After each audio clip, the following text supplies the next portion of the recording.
Culture change in the time of COVID. How can organisations build on the culture shift imposed by unprecedented times and make sure positive change is here to stay? By Nicola Heath. Key takeaways from this audio article.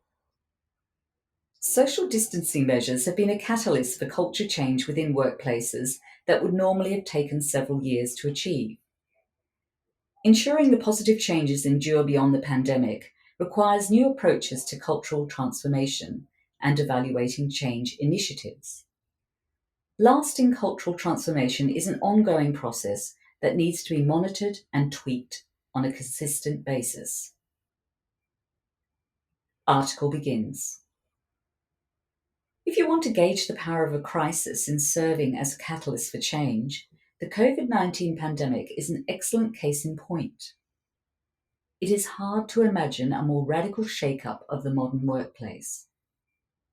For years, workplace flexibility has been a sought-after perk many organisations have been reluctant to offer, instead locking in workers to long commutes, rigid work hours, and tension between competing career and family pressures. When Australian government regulations, introduced in March 2020, shut down non-essential workplaces, entire workforces went remote almost overnight. KPMG Australia responded by adopting a 3-hub workplace model comprising home, office and client. It would have taken years of negotiation to get to that point without COVID, says Sally Calder, a partner in KPMG Australia's People and Change team. Now, she says, there's no question of our firm being one that goes back to 5 days a week in the office. It doesn't make sense. The pandemic offers a rare chance to rethink the way we work. Organisations such as KPMG Australia are recasting work as a thing that's done, not a place to go to. In this unpredictable environment, the onus is on organisations to implement new ways of working and the cultural change necessary to achieve strategic goals. As Britain's wartime Prime Minister Winston Churchill famously said, "Never let a good crisis go to waste." Culture is the way things are done around here, says Andrew Sinor, FCPA, co-founder of the H Factor, an online people management system for small and medium-sized businesses. The H Factor designed employee surveys assess organisational culture using behaviour rather than sentiment as a metric. Our survey doesn't ask people how they feel, Sinor says. Instead, it asks employees to identify if certain behaviours exist in the workplace and uses their responses to analyse culture. The behaviour might be, around here when things go wrong, it's more important to find someone to blame than fix the problem, Sinor says. That's behaviour that many people would recognise in an organisation, and it says something about its culture.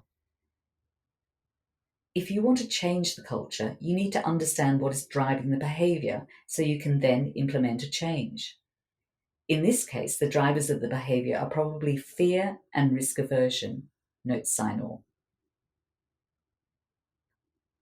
Culture design should identify the drivers of values in an organisation and promote behaviours that will deliver desired outcomes. In discussions about culture, language matters. People tend to think of culture as good or bad, says Sinor, who prefers to think in more objective terms. It is more useful to ask if a behaviour or process is productive or unproductive, he says. Is it contributing to us achieving our objectives, or is it detracting from us achieving our objectives? Think of culture as a garden, says change management expert Friska Waira. Culture continuously grows and evolves. And just like a garden, it needs ongoing care and nurturing if it is to thrive. Cultural transformation must be an ongoing process. It's not a shot in the arm approach. If you're serious about culture, you need to measure it more often than once a year, Waira says. It needs to be lived and breathed. A flourishing culture is evidenced by low turnover and reduced recruitment costs, as word of mouth drives talent acquisition.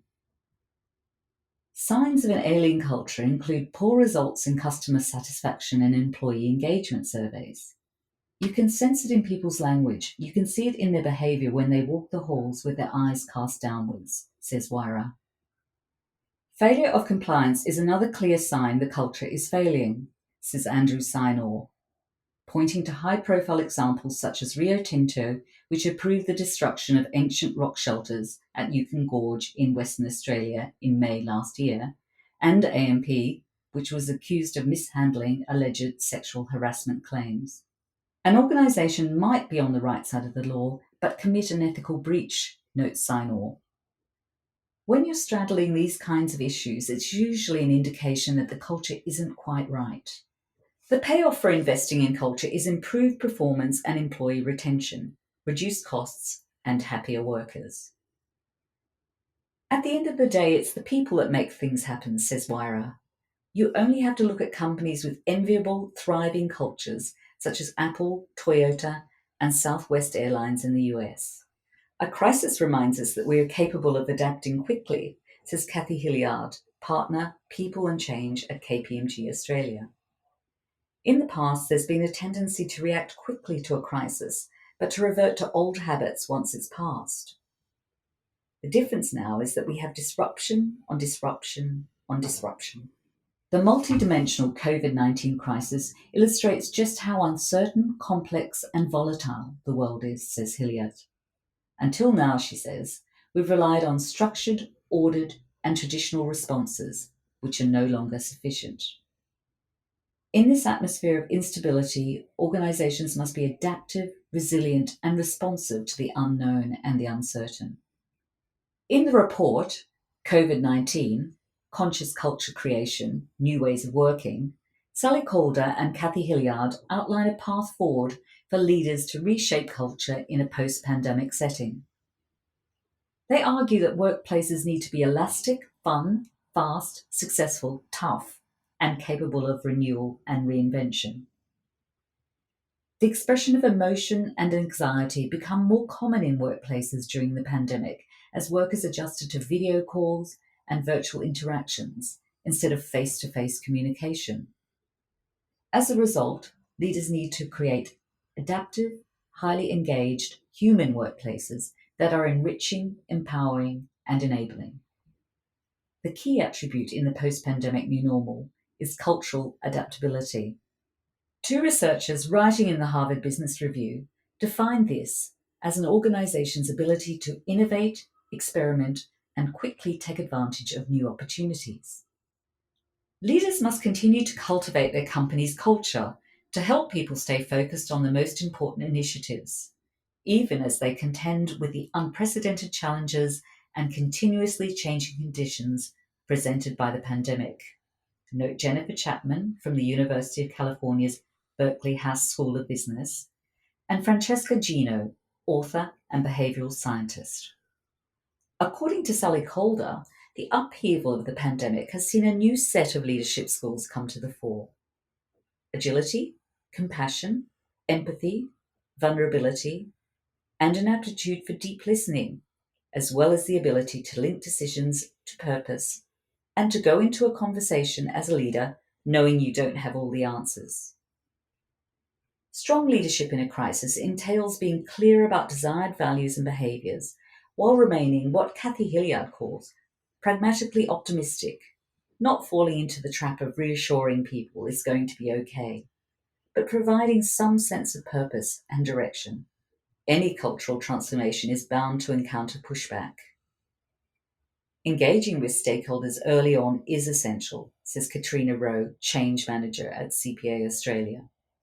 If your key stakeholders are building the change with you along the way, pushback is circumvented because they're involved and can give you a heads up on what's going to work and what's not going to work, she says.